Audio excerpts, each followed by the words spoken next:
तर साधारण 9 जूनला याने बियाण लावलं तर नर्सरी लावले ते रोपं लावून लागवड केली 9 जूनला. हा 9 जून. आणि आज जवळपास आहे 14 ऑगस्ट म्हणजे जवळपास 65 दिवस झाले रोपं लावून 65 दिवस झाले ना आतापर्यंत 8 तोडे निघाले त्यांचे.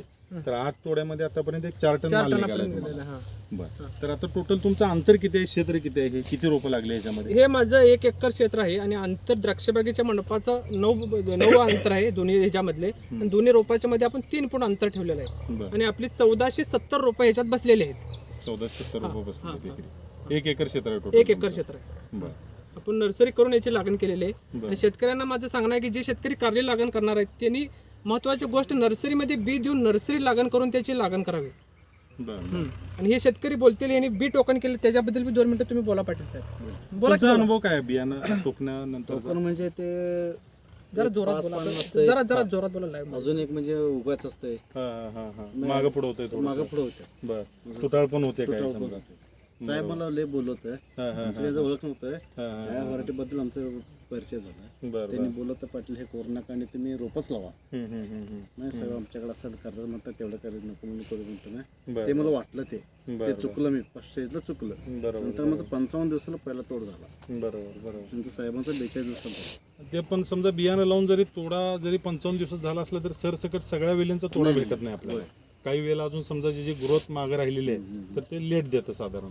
त्यामुळे रोपं लावलेलं फायदेशीर आहे. रोपं लावलेलं फायदेशीर आहे. आपल्याला एकसारखेपणा काम करता येतो. म्हणजे जसं आळवणीचं नियोजन असू दे, स्प्रे नियोजन असू दे किंवा आपण वेल बांधणी नियोजन असू दे, एकसारखेपणा आपल्याला काम करतो. आपल्या प्लॉटमध्ये कुठेही व्हेरिएशन आपल्याला दिसत नाही. बरोबर. पण नर्सरी लागण केल्यामुळे जर बी टोकन केलं, मी बी टोकनचा बी मागेल याच्यामध्ये काम केलेलं आहे. त्यामध्ये मला जे अडचणी आली ते एक बी उगवणं, एक बी फुगणं, एक कुजून जाणं आणि एक उगवून लांब जास्त वाटणं. धड त्याला आपल्याला औषधी मारता येत नाही, करणारे काम आपल्याला व्यवस्थित करता येत नाही. जर नर्सरीचं केलं तर त्याला एकरी काय कॉस्टिंग पण लई जात नाही. नर्सरीवाली फक्त आपल्याला 100 रुपये शेकडामध्ये करून देते. एकरी 1500 रुपये आपलं चार्जेस जाते ज्यादा.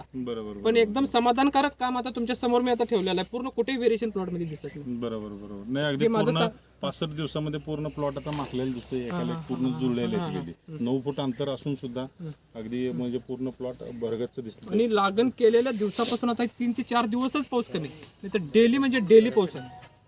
आता हे जी व्हरायटी तुम्ही निवडलेली आहे रोशन, याचा मार्केटचा व्यापाऱ्यांचा कल कसा आहे किंवा मागणी कशी आहे त्याला, किंवा ह्याचा काटा किंवा साईज सेटिंग तुम्हाला काय वाटतं? व्यापारी पण होते, घ्यायला पाहिजे होते आपल्याकडे व्यापारी. बरं असू दे. मार्केटमध्ये व्यापाऱ्यांचं काय झालंय, ह्याला काटा जास्त असल्यामुळे आणि हे व्यापाऱ्यांना देण्यासाठी पावशेरमध्ये 2 ते 3 बसत आहेत. साईज एकदम छान आहे आणि त्यांची विक्री फास्ट होत आहे. आता आपल्या जागेवर आता सध्याला गाडी आलेली आहे. जागेवरच आपली 15 ते 20 बॅग असं होलसेलमध्ये जागेवरच व्यापारी घेऊन जातात. मार्केटला पाठवून हा विषयच राहिला नाही. एवढं मार्केटला फास्ट चालू आहे. मार्केटला पण याला चांगली मागणी आहे. म्हणजे लोकल मार्केटसाठी आपलं जे खाऊ गिराईक किंवा घरगुती आपण जर कारले घ्यायचं म्हटलं तर बघा, कारल्यामध्ये बरेचसे आपल्या ननेम्स BSS कंपनीचे 6 व्हरायटी आहेत.